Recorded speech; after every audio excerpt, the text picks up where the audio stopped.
Հովիվ Արթուր Սիմոնյանի ամենօրյա ուղերձ, հոկտեմբերի 31 Եվ դուք որ մեռած էիք հանցանքներում և մեղքերում, որոնցում մի ժամանակ գնում էիք այս աշխարհի սովորության պես,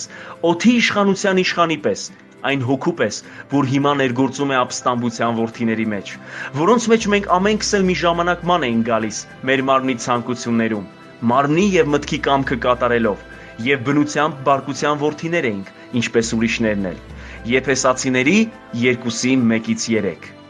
Եփեսացիներին ուղված թղթում Պողոս առաքյալը մի գաղտնիք է բացահայտում։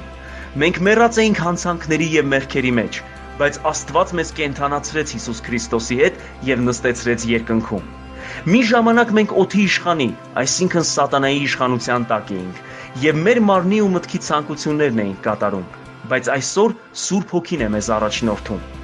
Աշխարհիկ մարդիկ հավատացյալներին չեն հասկանում։ Նրանք ասում են.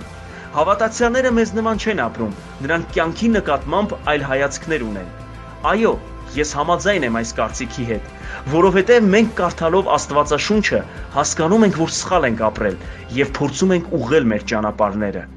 Երբեմն Աստծո Հոգին մեզ մի բան է ասում, իսկ մարմինը մեկ այլ բան։ Մենք պետք է զանազանենք հոգու ձայնը մարմնի ձայնից։ Եթե քրիստոնյան հետևի մարմնական ցանկություններին, նրա կյանքը սխալ ուղղությամբ կընթանա։